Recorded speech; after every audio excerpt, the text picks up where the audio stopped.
삼국사기에 뇌물의 왕비는 미추의 딸이고 실성의 왕비도 미추의 딸입니다. 근데 여기엔 지독한 근친혼이 보입니다. 신라사에서 뭔가 이상하다 싶은 근친혼은 유심히 봐야 할 필요가 있습니다. 먼저 뇌물의 아버지는 유명한 구도의 아들인 말구이고 미추, 말구, 대서지는 형제입니다. 뇌물은 사촌과 혼인해서 눌지를 낳은 게 됩니다. 근데 이상하게 뇌물과 실성의 왕비는 모두 미추의 딸인데 무슨 부인인지 이름이 없습니다. 이건 아마 두 부인이 같은 사람이 아닐까 추측해봅니다. 이름이 없는 것 자체가 이를 감추기 위함인 것입니다. 근데 뇌물의 아들인 눌지의 어머니가 미추의 딸인데 눌지조에 이르러서야 비로소 이 부인의 이름이 나옵니다.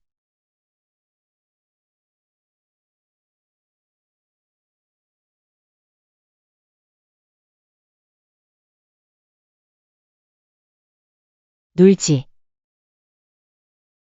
어머니는 보반부인 또는 내레길포로 미추왕의 딸이다. 다른 이름으로 내레길포라고 하는데 이름도 이상할 뿐더러 이 보반부인만 특이한 이명이 있는 걸 봐서 이를 갖게 된 어떤 사유가 있는 걸로 추측됩니다. 어찌 됐든 여기선 뇌물과 실성의 부인이 같은 사람으로 간주하고 계속 보겠습니다. 눌지가 뇌물의 아들이라 하니 그 어머니인 보반은 미추의 딸이고 삼촌 실성을 죽이고 왕위에 올랐는데 왕비가 그 딸이라고 합니다. 즉 실성의 부인은 눌지의 어머니인 보반인데 그 사이에 낳은 딸과 혼인해서 맏아들 자비를 낳은 겁니다. 이 딸의 이름은 삼국사기 어디에도 보이지 않는 걸로 보아 저의 추측이 거의 맞다고 보여집니다. 근데 눌지는 삼촌이자 양아버지인 실성을 죽이고 동무남매를 취해 혼인까지 했습니다. 제위 42년까지 오래 임금자리에 올랐습니다. 이런 사람이 이렇게 오래도록 제위에 있었던 충격적인 이유가 나중에 밝혀집니다.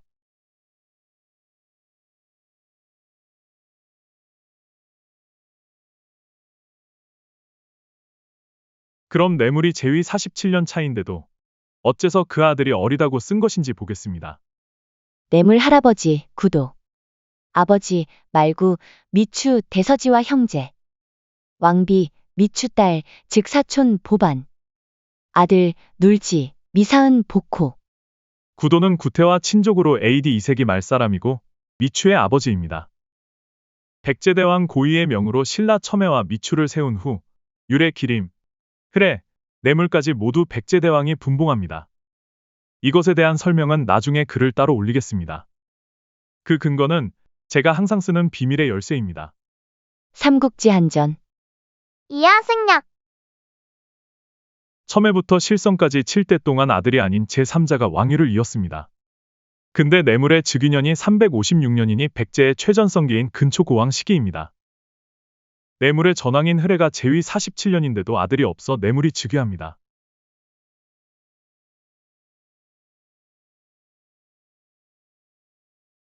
언제나 그렇듯 아들이 없으면 지엄하신 백제대왕의 명으로 다른 사람, 즉 뇌물이 즉위한 것입니다. 참고로 첨에도 아들이 없었다 합니다. 구도 185년 군주 임명 30세. 20세는 너무 적어서 30세로 봅니다. 188년 모산성 방어 33세. 189년 백제군 격파 34세. 190년 부곡성주 좌천 35세. 200년 미추 출생 45세. 이때 미추를 낳았다고 하면 미추는 200년생입니다. 50세 이후도 자식을 볼 수 있으나 최대로 잡은 것이 45세입니다. 근데 뇌물과 실성의 왕비가 미추의 딸이랍니다. 이건 약 150년 후입니다. 즉 이건 연대가 맞지 않은 조작된 기록입니다. 적어도 미추는 200년생으로 262년 즉위하고 284년에 죽었습니다.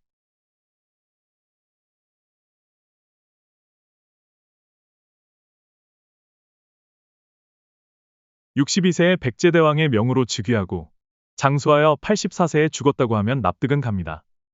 하지만 구도의 경우와 마찬가지로 45세, 즉 245년에 딸을 낳았다고 하면 뇌물이 356년에 즉위했으니 356 빼기 245는 111세로 대충 역산해봐도 100년이 훌쩍 넘어갑니다. 그럼 둘 중에 하나입니다. 뇌물의 왕비는 미추의 딸이 아니거나 연도를 조작한 것입니다. 저는 전자의 가능성을 둡니다. 즉, 뇌물. 성은 김씨로 구도 갈문왕의 손자이고 아버지는 각각 말구이다. 어머니는 김씨 휴례부인이다. 왕비는 김씨로 미추왕의 딸이다. 이것이 전부 거짓인 겁니다. 뇌물은 성이 김씨인지는 모르겠으나 훗날 김씨 성을 추증한 것으로 보여지고 구도의 손자도 아니고 왕비도 미추의 딸이 아닌 것입니다. 아버지인 말구의 나이가 그 형제인 미추와 비슷하니 말구의 아들인 뇌물 역시 위의 계산처럼 245년생에 356년에 즉위하면 111세인 것입니다. 마찬가지로 실성도 실성, 알지의 후손으로 이찬 대서지의 아들이다. 어머니 이리 부인은 아간 석등보의 딸이다. 왕비는 미추왕의 딸이다. 알지의 후손도 아니고 왕비도 미추의 딸이 아닌 겁니다. 앞서 썼듯이 백제대왕 근초고왕의 명으로 뇌물이 신라의 왕위에 오릅니다. 근데 뇌물이 제일 먼저 한 일이 백성들에게 베푼 것이니 그 정통성이 없음을 말해주는 반증이기도 합니다. 근데 후에 배신 때리고 고구려에 붙습니다. 뇌물, 37년 봄 정월 고구려에서 사신을 보내왔다. 고구려가 강성하였으므로 임금은 이찬 대서지의 아들, 실성을 볼모로 보냈다. 392년이면 진사왕 말기로 광개토왕이 한창 남벌할 때입니다. 광개토, 8년 가을 7월 고구려왕 담덕이 4만 명의 병사를 거느리고 와서 북쪽 변경을 침범하여 석현성 등 10여 개의 성을 함락시켰다. 즉 진사왕 말기 담덕의 백제 공략을 보고 고구려에 붙기로 결정한 것입니다.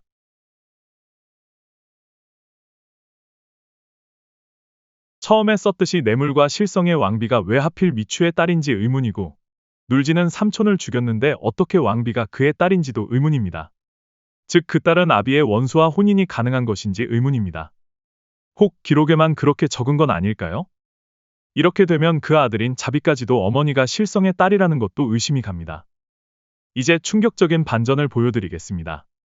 당시에는 시대 정황상 미추의 딸보다 한창 전성기의 고구려의 왕녀를 왕비로 맞아야 납득이 갈 텐데 어찌 된 일인지 백제는 물론 신라도 고구려와는 혼인을 안 맺습니다. 근데 아니나 다를까 삼국사기에는 눌지부터 마립간의 칭호를 씁니다. 삼국유사에는 뇌물부터 마립간이라고 써서 나무위키에는 뇌물마립간이라고 나옵니다. 여기에 충격적인 비밀이 있습니다. 실성이 담덕과 친한 상태에서 담덕이 먼저 죽고 실성은 조카에게 죽임을 당합니다. 만약 담덕이 살아있었으면 눌지가 감히 실성을 해칠 수 없을 겁니다.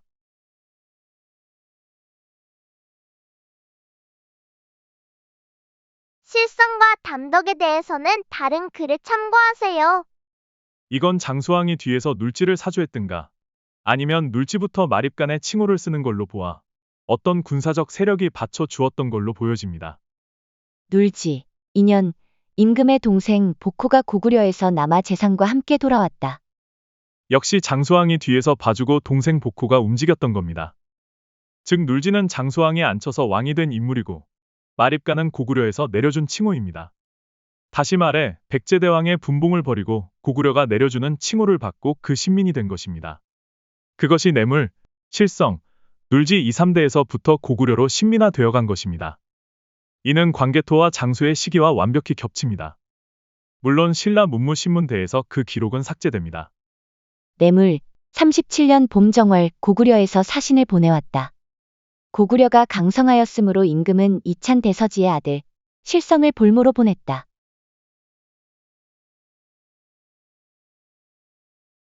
바로 이때 담덕이 뇌물에게 마립간의 칭호를 주고 신라는 실성을 볼모로 보낸 것입니다. 즉 백제에서 고구려로 갈아탄 것입니다. 혹은 일대 혁것의 거서관처럼 신라 자체에서 마립간 칭호를 쓴 것일지도 모르겠습니다. 뇌물, 38년 여름 5월 외인이 와서 금성을 포위하고 닷새 동안 풀지 않았다. 이에 분노한 진사왕이 외를 움직여 금성을 포위케 한 것입니다. 그럼 다시 돌아와서 결론을 말하겠습니다. 결론, 뇌물과 실성의 왕비는 바로 고구려의 왕녀인 것입니다.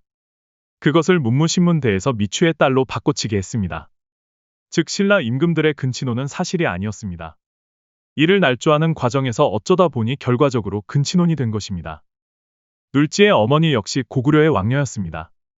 따라서 눌지의 이름 없는 왕비도 고구려의 왕녀일 가능성이 큽니다.